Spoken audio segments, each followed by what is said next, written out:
NFL camp, not much going on. I did love that ESPN was at the Commanders camp. And you want to talk about a whole different attitude, a feeling. When Daniel Snyder was there, it just felt like there was always a cloud over that franchise. You know, he's charging you to go to watch them practice. This just feels different. Now, they got Terry McLaurin back in camp, which is important, but it's a hold in. He still hasn't gotten his contract settled yet. But with Jaden Daniels, there's nothing like a franchise that has a quarterback where the fan base goes, yes. And that's what you have with the Commanders. And once again, trying to derive anything out of these training camps, I'm looking for the feel of it. I want everybody in camp. I want to make sure everybody gets through camp and preseason without injuries. And you want to know, what is the vibe there? Like, I'm still trying to figure out the vibe with the Steelers because of Aaron Rodgers. But you are all in. TJ Watt is in, DK Metcalf. Like, you've made some moves there, and now you bring in Aaron Rodgers. Okay, but I still don't know what that vibe is, because all of a sudden you have the Aaron Rodgers talking about Terry Bradshaw with what Terry Bradshaw said about Aaron Rodgers. And then, once again, it's always these side stories that you're trying to avoid. You just want to go straight ahead, right down Main Street. You're not going to take the scenic route here. Just get through training camp. But the Commanders, man, you got to feel good about that. Yeah. Got your coach showing up. You got his hat on backwards, going on ESPN. The crowd's going crazy. Jaden Daniels comes over. He's saying hi to the kids. Like, it was, hey, here's a PR day for the Washington Commanders. But it was fun to see. It was great to see. All right, Seton, what's poll question we have, at least starting out first hour? We're going to start off with this one, NFL training camp with the most hope. Hope. Okay. We might be starting the hopeometer today. Hope. Okay. Hope. Well, it feels like there's varying degrees of hope. Because if I start with the Panthers, what is the hope there? If I start with the Chargers, what's the hope there? Playoffs, AFC title games, Super Bowl, question mark? What is the hope? That's hopeful. The Rams, the hope is Matthew Stafford can stay healthy, because if he does, I think that they're going to be in the playoffs and a legitimate threat. We saw what they nearly pulled off with the Eagles. What is the hope? The hope with the Eagles is, let's just get through camp. Let's stay healthy. The Bengals, the hope is that you get Trey Hendricks in it. So varying degrees of hope for an individual or hope for the team. The Cowboys, I guess the hope would be that you clean up the Micah Parsons mess that you have that continues. Are you looking at teams, Seton, with the hope of their fan base of how they're going to do? Well, yeah, why don't we start with, you started talking about the Commanders early this morning, right? Right. A lot of hope right there. Through the roof, I would imagine. Yes. How about the Patriots? Yeah, got Mike Vrabel, great coach. You got your quarterback. Feels like there's a little momentum. Although, don't you fall victim to the hype videos and shows that they put out with the Patriots? Oh, me? Yeah. Oh, I'm a sucker for any hype video. Yeah. I know the Patriots have this thing out right now called Forged in Foxborough, I think it is. And it is nothing but a 30-minute hype video. And you're like, Mike Vrabel might be the best coach ever.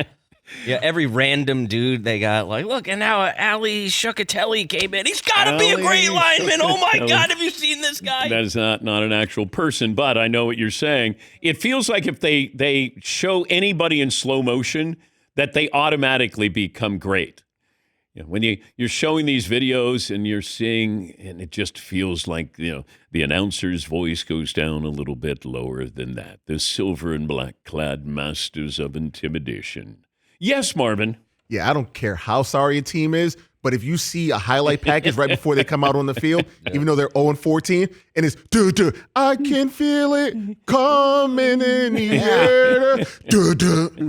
Oh, Lord. Speaking of Well, the Raiders, Pete Carroll, the head coach, talking about his goals for his team. We have extremely high expectations. You know, I mean, I don't even know any other way to think. And I don't care what year it is or what team it is. It doesn't matter to me. I mean, this is either going for it or you're not. And we're going for it. And whatever that means at the end of it, we'll find out. But in the meantime, there is no standard that we can set high enough that we can't challenge for. And so we're going for it, like I said. And these guys are on board. They get it. Okay. They're going for it. Okay. Like, they're hope-worthy, you know. I mean, you're in a really tough division, but yeah, there's hope. But that's the beauty of the NFL, because all it takes is, hey, we could be this year's Commanders. Well, you can't be if you have Jaden Daniels. Then maybe you could be this year's Commanders. And can you win all of these one-score games? Can you win in the last 2 minutes, which is what the Commanders pulled off. But I love the feeling of hope with some of these teams. Like the Atlanta Falcons. Mm-hmm. Hope. Yep. But I just don't know. Like, sometimes you have to go, okay, I got questions here and I got a hope here. So where's it going? Does it level off there that the questions and the hope, they're going to match each other and we're going to be okay? Yes, Marvin. And the hope meter goes by how tough your division is. Yeah. So if you're in the NFC South, you're like, 9 games? We can do this. Yeah. Also, Arthur Blank, he is the owner of the Atlanta Falcons, talking about how he thinks we're going to eventually get to every team is going to play a game outside the United States, which I'm not big on exporting everything that we have. I don't like when baseball opens up in Japan, opening day, but I do think it's fair. If you have to make it fair for everybody, a level playing field that, hey, you're going to be playing 1 or 2 games outside the United States. That team doesn't have to play any. I think they're trying to grow the game. I think that's why they're all in on flag football, because that can be played around the world. They're trying to grow the game. And I said this, and I got this on good authority from somebody with the NFL. They're going to get to the 18th game. The 18th game is basically going to be a complete TV package, a separate TV package of you have the international games. And that's how they're going to sell this. You're going to get to an 18th game. It may not happen, over the next 2 years, but we'll get to 18 games. Every team will have a home base outside the United States. Pittsburgh's going to be in Dublin. You have team, Germany for the Chiefs. You're going to have Brazil with the Eagles, maybe Mexico City. Everybody's going to have one of these places. The Jags in London.